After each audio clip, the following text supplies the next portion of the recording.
Good morning. My name is Tom Keefe. I'm one of the reference librarians downstairs on the third floor in the law library. Congratulations on making Law Journal. The good news is that because of your hard work, you now have an opportunity to distinguish yourself among your peers. The bad news is that there's much more hard work in store for you. Writing and cite-checking articles can be endlessly frustrating, but it doesn't have to be. One of our jobs as law librarians is to assist you to make your job as information seekers easier and or less frustrating. To that end, here's what I hope to accomplish here in the brief amount of time that I have. First, I'll try to give you a few starting points for choosing your own topic to write on. I know you'll have more tutelage on this subject, so my remarks will be cursory. Second, I will briefly orient you on some of the library policies and procedures regarding the use of our materials and materials from other libraries that you'll need to adhere to in order to make your site checking and information retrieval smoother and less frustrating.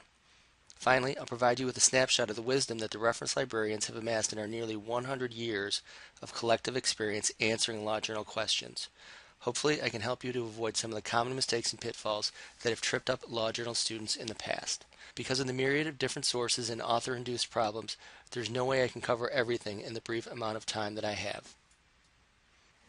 In any event, here's a quick outline of what we're going to cover in the next 20 to 30 minutes. If you need help locating a topic, it would behoove you to check with an expert like a professor or someone you might work for.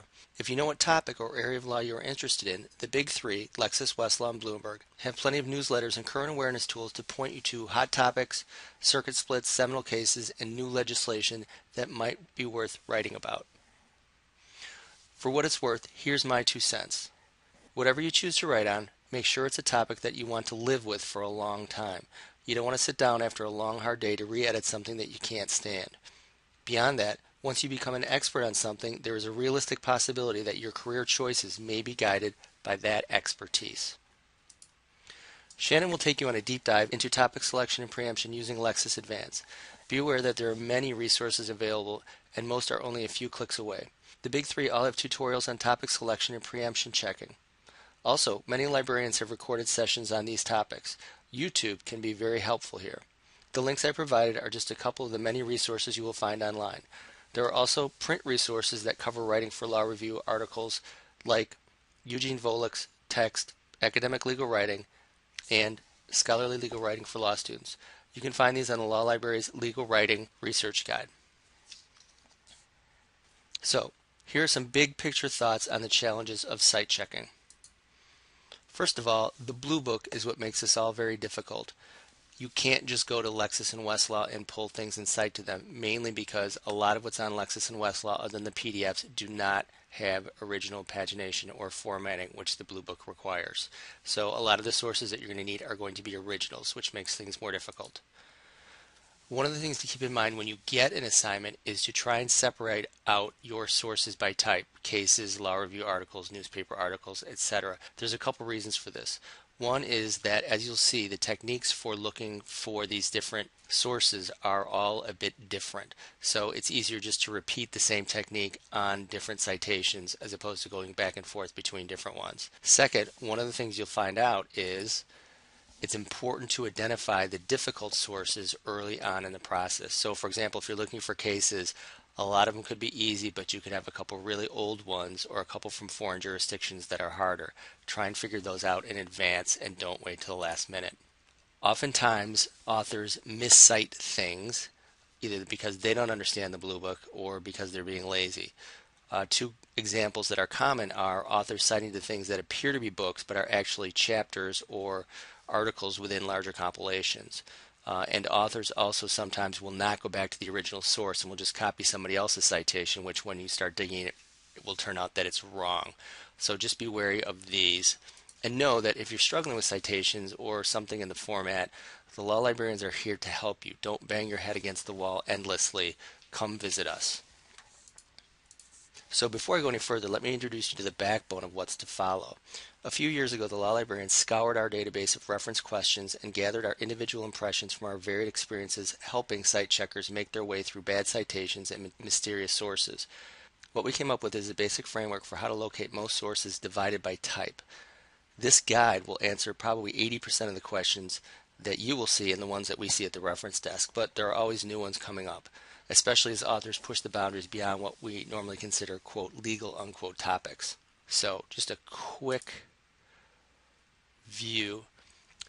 Basically, if you click on any of these tabs, what you will see is the full scope of analysis or explanation as to how to go about locating sources and techniques involving those. One thing I want to bring to your attention that I'll come back to is this Law Library Logistics page. This is the page that has the detailed procedures and policies that you, and especially the board members, need to follow in terms of how to deal with our library and other libraries. So please make sure you read that page. But basically what's going to follow is going to be the short version of each of these pages due to time constraints. Let's talk ever so briefly about law library policies and procedures just so I can put these out there. First, again, please read the Law Library Logistics page, especially board members. This is for you. Board members also, make sure you contact Sarah Calkins in the library to set up meetings regarding journal accounts, and I'll talk about those now. So one of the things to keep in mind as we go forward is you're always going to want to look for resources or materials, books, whatever, in Loyola first, because if we have them, that's where you're going to need to get them from. So if a student wants to get something, a journal student wants to get something, you're responsible for it unless the board sets up a proxy account for the journal, in which case you can check it out on behalf of the journal. You need to talk to Sarah Calkins about that. The reason it's helpful to have proxy accounts are at least twofold. One, as a matter of privacy, if an individual student checks a book out, another student who may be working on the same article looks to the book and says, can you tell me if a student on journal checked that out? And the answer is no. As a matter of privacy, we can't. But if you do it under a proxy account, you can see the second part. You can see all of the things that have been checked out on behalf of the journal, which will be very helpful as you go along. So the same sort of thing happens with books that are outside Loyola. And we'll talk about WorldCat and interlibrary loan as we go forward. But again, you're going to need to talk to Sarah Calkins to set up accounts for proxies. There are actually two different accounts, one just for Loyola and one for outside Loyola. But you can pick that up with Sarah.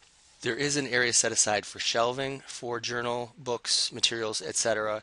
Just be aware if there's something that needs to be on reserve or restricted access and you put it on those shelves, we reserve the right to take it back.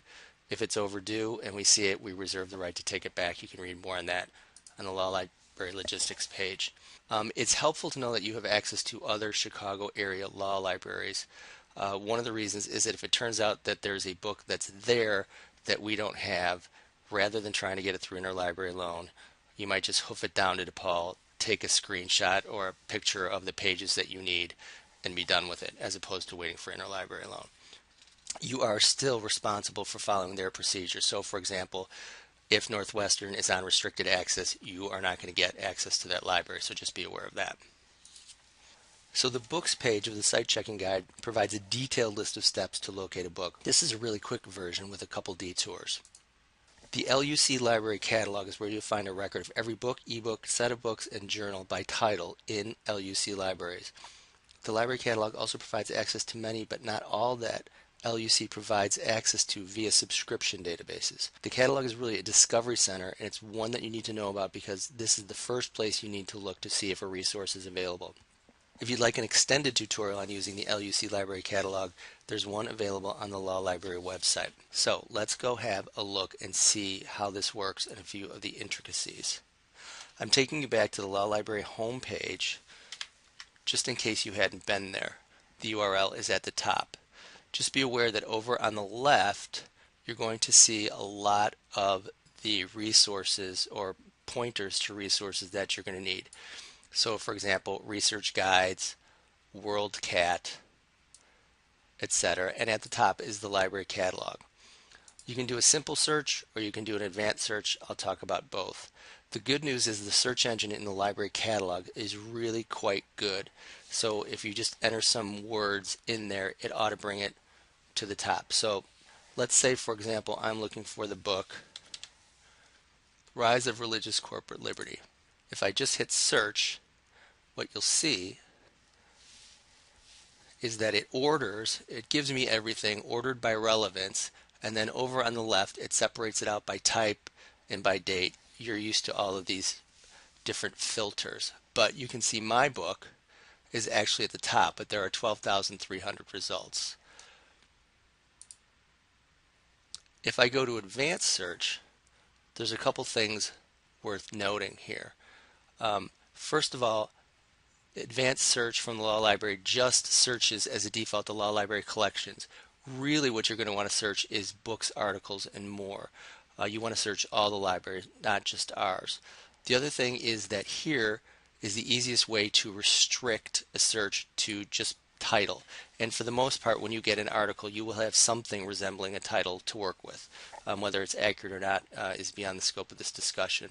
So I can go here and look just for the title and books, articles, and more, and run the search, and now I'm down to 4. If I want this book, which is in Lewis, if I click on the book title, this book is at LUC and Lewis Library, I can then request the book, and if I enter my LUC username and password here, it will bring up a screen. It will recognize you as a user and will ask you where you want that book delivered. If you say law library, it will deliver it to the circulation desk wherever it came from, and you'll get an email letting you know when it arrives, and then you can pick it up here. So again, the easiest way to make sure that you're getting something in the title is to put quotation marks around it, or to use the advanced search, both of which I recommend. If it turns out that Loyola does not have a book, the next place to check is a catalog called WorldCat. WorldCat is a master catalog. It is a catalog of basically all of the academic catalogs, many public library catalogs, and some private institutions. So let's take a look at WorldCat. Again, we can get to WorldCat through the Law Library homepage. It's a very simple interface. Again, I recommend a title search. And as you'll see here, I was searching for Death by China, but because I know the exact title, I'm actually going to put it in quotation marks. Otherwise, searching every library will produce monstrous search results. So here's my book, and what you'll see are two things of importance. First, if you clicked here, you would see a list of every library that owns the item. This may be important because, again, it might show up at DePaul or Northwestern, and rather than waiting for interlibrary loan, you might want to just hoof it down there and copy what you need and be done with it. The other thing is, shows you where you can request this from, or it shows you how to request this from another library. So this is going to pop you into what is Iliad, which is our interlibrary loan system, and it will populate the form, and then you can fill it out. You can use Iliad for articles or books or chapters within books. Also, on the left-hand part of the Law Library screen, you can launch interlibrary loan Iliad separately, and there's a tutorial there. I won't go too much into the rest of interlibrary loan procedure just due to time constraints. So again, WorldCat is the backbone for all of our interlibrary loan requesting from outside of Loyola. And again, Chicago Legal Academic Society are the libraries in Chicago area if you want to go there and get a book or get the information from a book yourself. A couple quick tips on books. One of the things we find is a lot of times authors will quote things and then cite, and the quotes don't match up with the cite, or the cite doesn't make any sense. One of the things I've found helpful is to actually run the quote through either Google Books or a law review database, and you might find out that it came from the wrong source, or that the citation makes sense once you see what somebody else has cited it as. Again, not everything that is cited as a book is a book. Oftentimes they are chapters or parts of larger compilations. So if you can't find a book, come visit us. We may be able to point out or figure out that it's part of something larger and different. One of the nice things about the library catalog is that now you can enter the name of an article and have about an 80% chance of finding it, as long as it's from some journal that appears in some LUC database. Whether or not you're looking at a PDF of the original is another question for Blue Booking citation, but that's beyond the scope of this discussion. Obviously, if you remember, Hein Online is the best source for law review articles for citation purposes because it gives you PDF copies of the original. Probably about 70%, 80% maybe of the articles, journals are in there. If it's not in Hein, the next thing is to go into the library catalog and look for the title of the journal to see which databases it may otherwise appear in. Make sure you're on books, articles, and more. I won't give you an example right now due to time constraints. Sometimes, and one of the reasons to use the catalog first is sometimes we may actually have them in print on the fourth floor and they're not part of a database. This happens often with older journals.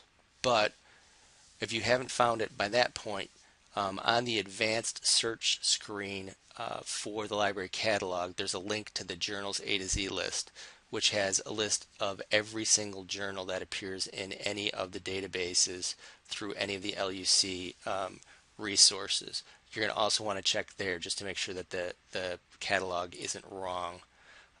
You can also get to that through the LUC Library's homepage or through the advanced search screen, as I just said. If we don't have it anywhere, then you're going to go to WorldCat and look for other libraries that may have the title and then go through Iliad for the article itself.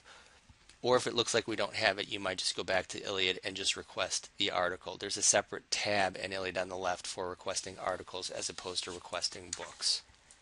I'll go through non-law periodical titles pretty quickly because basically it's the same process.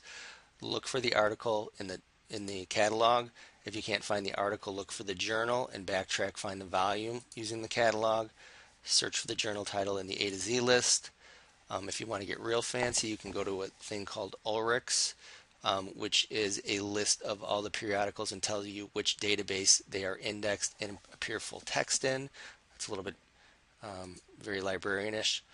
And again, if none of that works, order the article via Iliad. Okay. Cases and court documents are also, for the most part, pretty straightforward, except for there are a couple twists.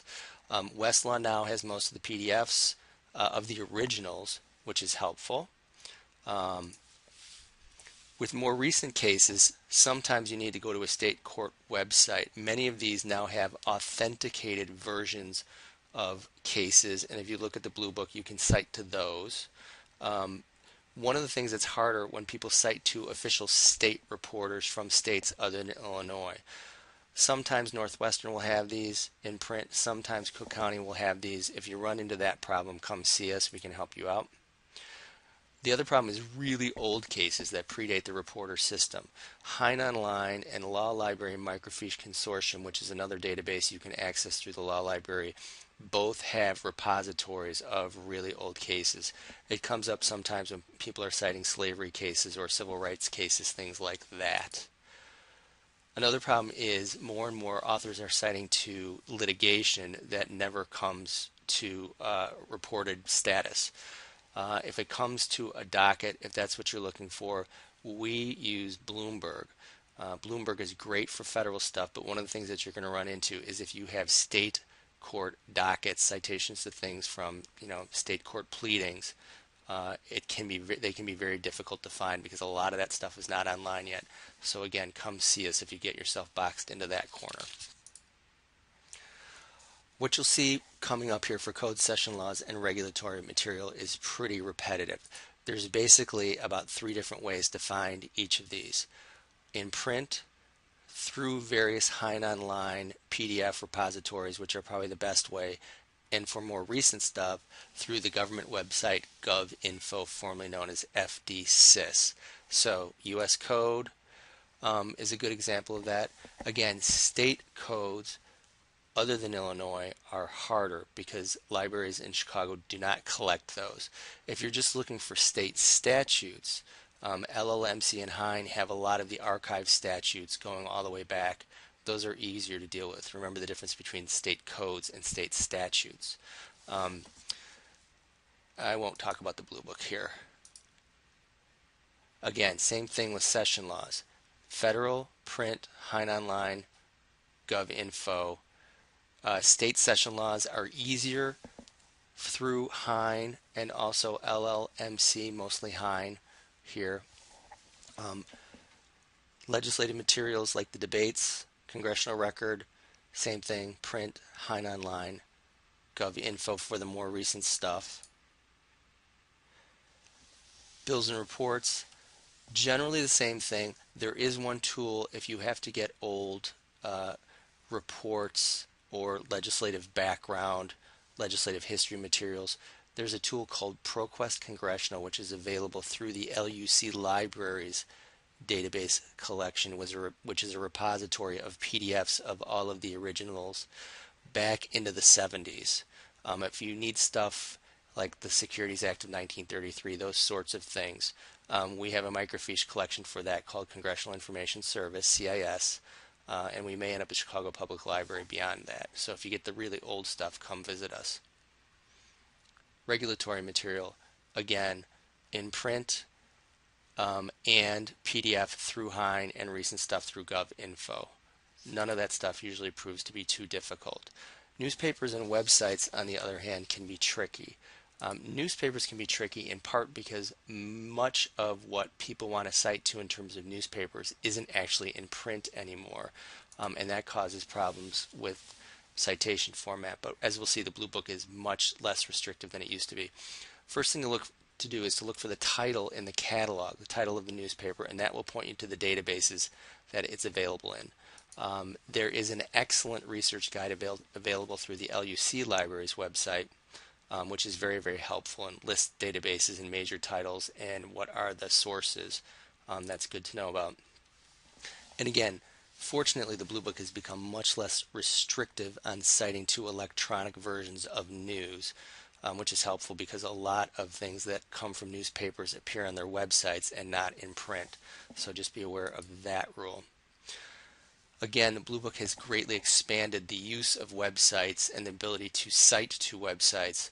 One of the things that the board here needs to know about is PERMA project. It's highly recommended that whenever an author cites to a website, that the journal uses PERMA to make a permanent archived copy of that website so that it can always be cited to. The person in the library to talk about PERMA with is Lucy Robbins. We maintain the account. But one of the things that the Blue Book is pointing towards, though it's not quite there yet, is that if you create an archived version of a website, you can cite to that in lieu of trying to find some sort of authenticated way around that. Like I said, it's not quite there yet, but that's sort of what's going on. And if you create a permanent authenticated version of the website using PERMA, things go much more smoothly. My last point here is there is a thing called the Wayback Machine, which you may not have heard of. The Wayback Machine is through the Internet Archive. They have gone through and taken snapshots of websites over the course of time. So for example, one of the things that happens is an organization will post the last 2 years worth of its newsletters on its website, but the author may have started this article 4 years ago and the newsletter they're citing to no longer appears on the website. Well, if you go into the Wayback Machine and type in the URL for the website, you can get a snapshot of the website from 2 years ago, 3 years ago, and that actually may contain the older article. So don't forget the Wayback Machine. Okay, a couple last tips and then I will be done. Again, remember, Lexis and Westlaw are not all that helpful for site checking, so don't get too hung up on using those, except for the fact that the law review and law journal libraries can be excellent fishing tools. If you just need to find out how to properly cite something, or if you're looking for where a quotation actually appeared when you have the wrong citation, they're great places to look for that sort of stuff. Make sure you check the Loyola Library Catalog first. One of the things that happens is students just decide it's easier to go to WorldCat and look for something, and they order it via interlibrary loan. And the person who does interlibrary loan finds out that we actually have it in Loyola, they will simply cancel your request. So you need to start here first. WorldCat is awesome. One thing to keep in mind about the interlibrary loan process, it's completely voluntary. And it doesn't, we wouldn't just call up DePaul and say, can you send us this book? It doesn't work that way, although lots of people want it to. Basically, it has to do with creating lists, and it gets complicated. The bottom line is sometimes it can take 2-3 weeks to get an interlibrary loan request. So if you know you need to interlibrary loan something, don't wait till the last minute. Again, the Wayback Machine is great for stuff that's disappeared. One last tip, I love Google Advanced Search when it turns out that somebody's citing to something on a website and you can't actually find it. IT people will go in and reorganize information and change file structures around, and all of a sudden your links don't work. So if, especially with like government documents, if you know it's on a particular committee's website and you just can't find it, enter the URL for the committee in Google Advanced Search and then search within that particular URL, right? So that's it for this part of the session. Again, don't beat your head against the wall. If you're having difficulty finding something, you can call us, you can set up an appointment with us, you can email us. There's lots of different ways to get information through the law librarians. So I wish you the best of luck with the rest of this. And again, if you have any questions, just come ask.